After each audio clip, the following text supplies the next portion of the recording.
There are few countries in the world as repressive and militarized as North Korea. It is such a closed and mysterious country that few people know what is really going on there. In today's episode, we will tell you some facts about the lives of soldiers in this place. I invite you to watch. Brainwashed from birth.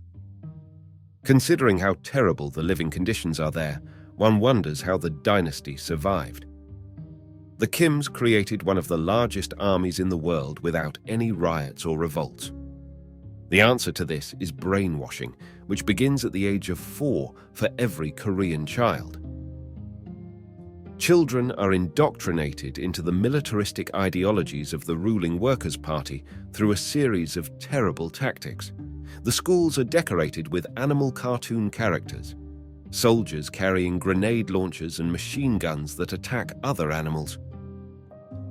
The books are illustrated with strong military iconography, and even the propaganda cartoons are filled with themes of fighting the enemy.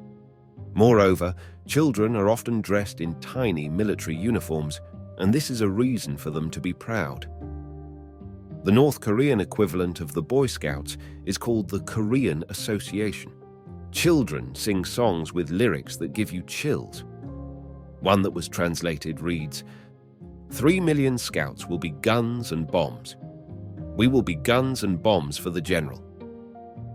Kids in North Korea literally sing about being able to sacrifice their lives for Kim Jong-un.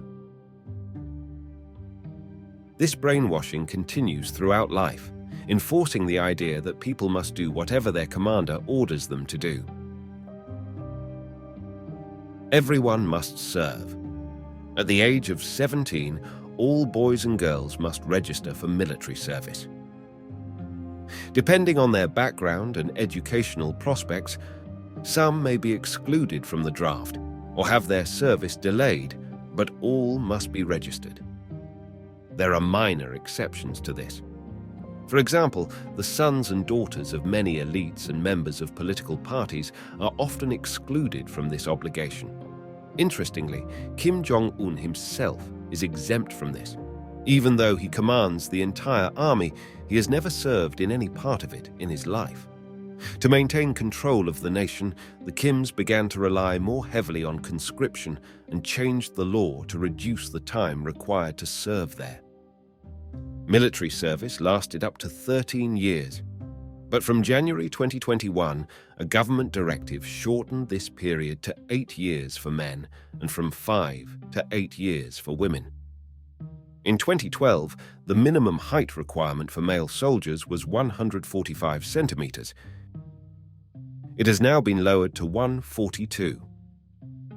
Because the country's diet is so poor, it has led to a serious decline in the average population height.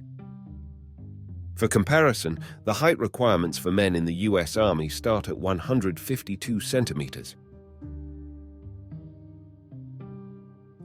Poor living conditions. Accommodating over 1 million active soldiers is not easy. It is, therefore, not surprising that their living conditions are appalling, to say the least. Soldiers are forced to live in tiny concrete barracks across the country in tiny rooms with more than 20 other people. Each soldier is only given a small set of drawers in which to keep his uniforms.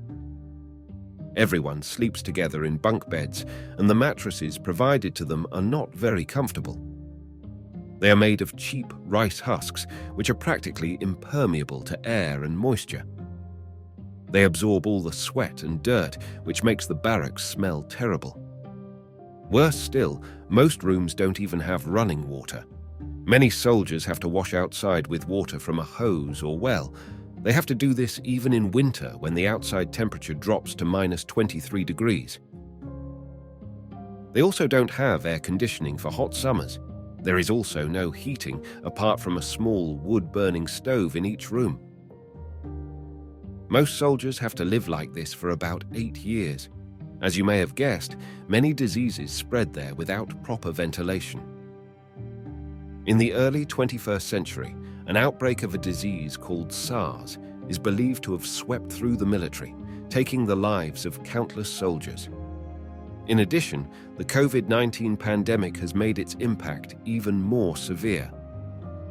Even though North Korea denies that they have had any case of COVID recorded, many sources reported a huge number of deaths in the army due to the coronavirus. Starving soldiers. North Korea also has problems with food shortages. Due to limited trade opportunities with other countries, it is largely dependent on its ability to produce food. This means that poor harvests have caused deadly famines in the past that have claimed up to millions of lives. Although other countries offered humanitarian food aid at the time, North Korea has decided it will not allow foreign aid workers to enter their country, leaving millions starving. Unfortunately, things are not better in the Korean military. Soldiers there eat only cheap, basic food, including corn, rice, and cabbage. The potato harvest usually comes in June, so soldiers eat them for all 3 meals a day. And in August, when the corn harvest comes, they have to eat corn all the time. Moreover, each meal should weigh between 200 and 300 grams. However, reports tell us that in the Korean army, it barely reaches 140 grams. Combined with intense training, this amount of food is simply not enough to keep most soldiers on their feet. After 6 months of this diet, people there are malnourished. In 2015, secret photos were released of some recruits who looked dangerously thin and exhausted. The military food situation is so bad that senior officers are telling soldiers to steal food for their units whenever they have the opportunity. Many soldiers were photographed desperately stealing grain and even cattle just to survive.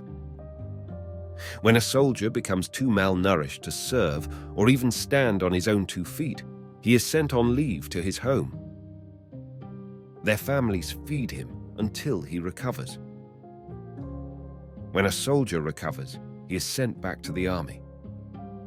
This horrific cycle continues until military members leave their service or die. Unusual uniforms. Watching the propaganda parades of Korean soldiers, you can notice that they are not only perfectly synchronized, but also well-dressed. However, this does not mean that Kim Jong-un spends a fortune to dress them like this. If you look a little closer at the soldiers' feet, you can see what lengths they have to go to avoid making a mistake. Some women's parade uniforms require women to wear low-heeled shoes.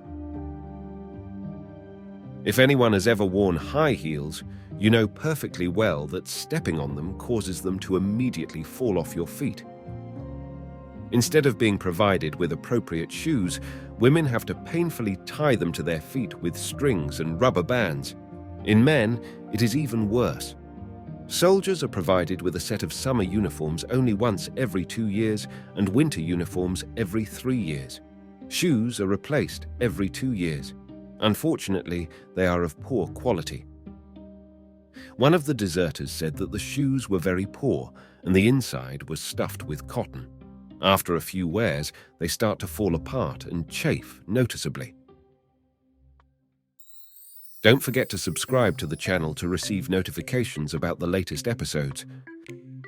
Thank you for watching and see you soon. Bye.